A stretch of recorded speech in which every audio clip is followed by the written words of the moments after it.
Oi, gente, bom dia. Pois é, a gente está vivendo um momento único, um momento muito difícil, e nós aqui do Sempre Bem, em nome da Pague Menos, a gente deseja que esse seja um momento de reflexão, um momento de conscientização.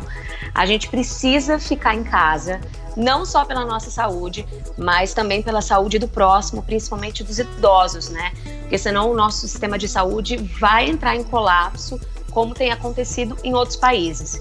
E vocês sabem que a missão aqui do Sempre Bem é cuidar de vocês. Então a gente está fazendo aí uma força-tarefa, está reformulando todo o programa para poder estar com vocês nesse momento, para a gente ficar junto, para a gente se unir e não perder a esperança, e não perder a fé, porque isso é um momento e vai passar, gente. Então, vamos ficar juntos. Eu tô aqui na minha casa e quem tá aí no estúdio é a minha amiga e a nossa repórter, Ladine Campi. Oi, Ladine, você tá aí? Tá bem? Tudo certo por aqui, Bruna. E olha, tô muito emocionada porque a gente vem observando aí um momento de conscientização muito legal por parte do mundo inteiro, né, Bruna? Sim, com certeza.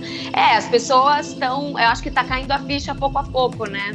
E para ajudar a cair ainda mais essa ficha, nós trouxemos aqui algumas entrevistadas que vão bater esse papo com a gente e desmistificar algumas questões e dúvidas que ainda existem em relação ao coronavírus, né?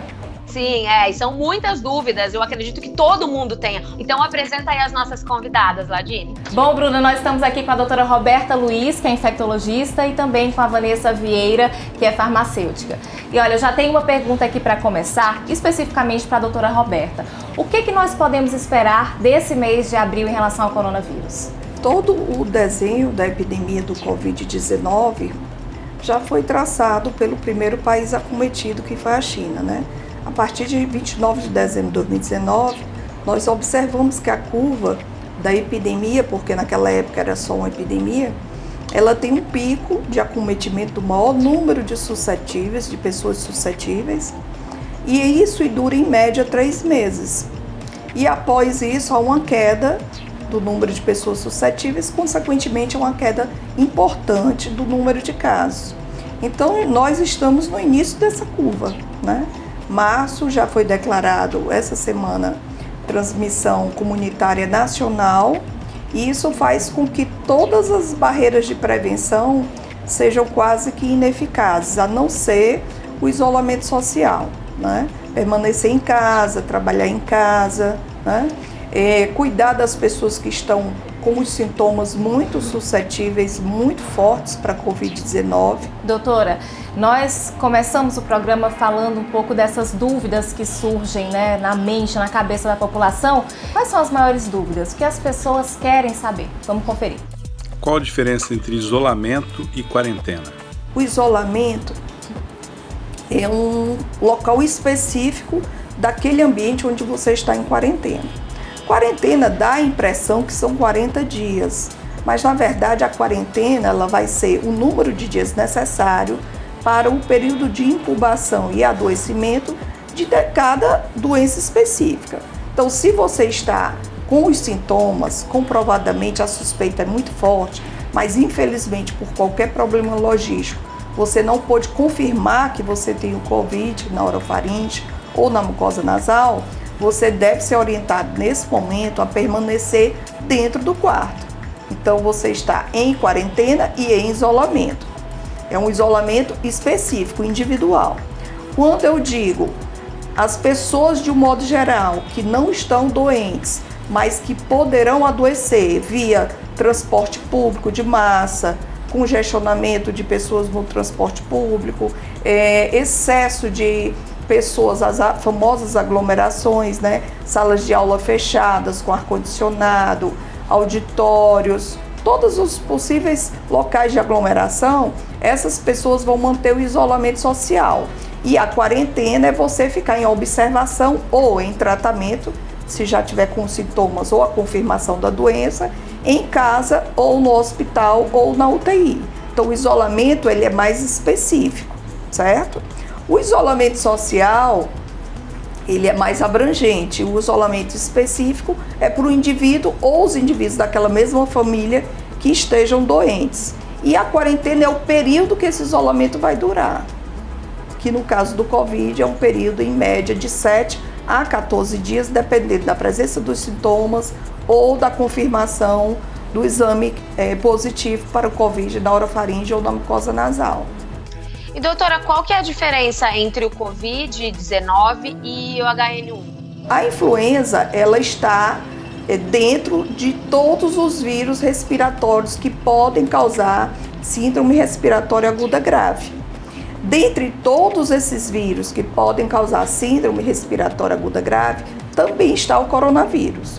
Então, assim como a influenza tem vários subtipos, né, principalmente os tipos A e B, que são os que acometem mais os seres humanos, e dentre o A, vários subtipos dentro dessa categoria de vírus respiratório, nós também temos o coronavírus, que tem vários subtipos.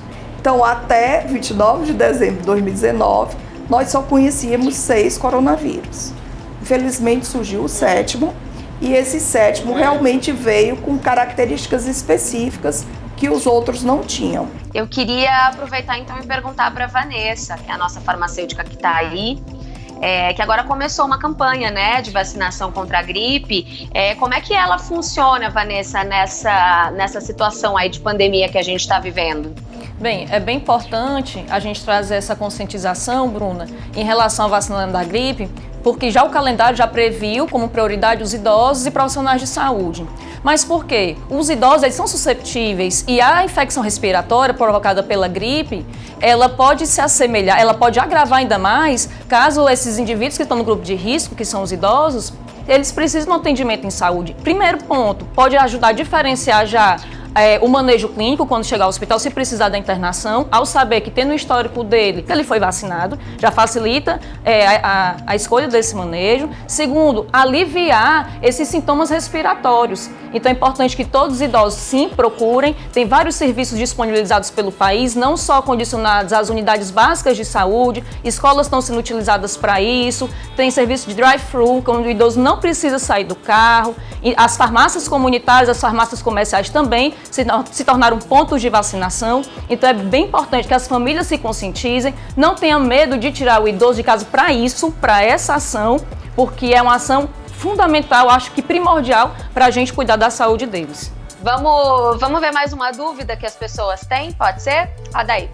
Eu gostaria de saber quais são os riscos e quais os cuidados que a gente deve ter quando a gente pede comida de delivery e também quando pede comida de supermercado. Realmente os deliveries de alimentação estão sendo muito requisitados e aí surgem todos os tipos de cardápios. O cuidado é com o manuseio do alimento. Então o profissional que está fazendo o sushi, o sashimi ou qualquer outra alimentação, ele tem que estar devidamente paramentado, né? Ele tem que ter uma boa higiene corporal, ele tem que ter as unhas cortadas, ele tem que usar luvas, ele tem que usar um avental adequado, né? Por cima desse avental adequado, um avental impermeável contra umidades. Tem que usar máscara, gorro, cabelos curtos, barba feita, toda uma higiene corporal e na manipulação de alimentos que já é padrão, mas precisa de uma fiscalização, né? Em relação à embalagem, como é que funciona? Que cuidados que a gente deve ter? Outro problema é a saída desse alimento até a chegada da pessoa que está em isolamento social. Ela vai passar por onde? Certamente ela vai ser acondicionada uma garupeira, né, de um motoboy, que deve ser devidamente higienizada, coberta, trancada, lacrada. E essas embalagens, elas têm que vir, já sair da cozinha do restaurante com um invólucro de plástico, né? Então esse invólucro, na hora que o ideal é que o entregador use pelo menos luvas de procedimento, que esteja de máscara, né? E que esse entregador, quando chegue na sua casa ou na portaria do seu condomínio, que quem for receber esse alimento, passando pela cozinha, a primeira medida é higienizar aquele plástico que envolveu a embalagem do alimento. Então você pode higienizar com álcool líquido. Se houver desabastecimento de álcool líquido no seu bairro, na sua cidade, você está desprovido na sua casa, então você vai passar sabão, detergente, né? O sabão doméstico mesmo, limpa, tira o saquinho, põe no descarte de sacos plásticos e aí sim, com as mãos, aí lava as mãos novamente, com as mãos limpas, higienizadas, você vai abrir a sua embalagem e vai usar. Se a pessoa na sua casa estiver em isolamento por suspeita de coronavírus, ela vai usar o talher dela, os pratos, né, colheres, copos, tudo reservado, e você vai deixar num local que ela pegue e se sirva sem contaminar os outros. Maravilha. Agora, Vanessa, quais são as maiores dúvidas que você tem aí recebido por parte da população como farmacêutica? Imagino que são muitas. A nossa preocupação é em relação ao uso adequado de medicamento e a gente evitar a automedicação. Nesse momento de bombardeio de informações que nos deixam tão exaustos, é preciso procurar os profissionais da saúde para ter a informação mais segura. Então, o que é que a gente recomenda? Primeiro, utilizar medicamentos que foram prescritos por médicos nesse momento. Se houver uma suspeita de estar cometido pela Covid, ou então realmente a confirmação, que utilize os medicamentos prescritos por ele. Então é muito importante que a gente conscientize a população nesse momento para não se automedicar. Procurar sempre o atendimento médico, a orientação do profissional de saúde.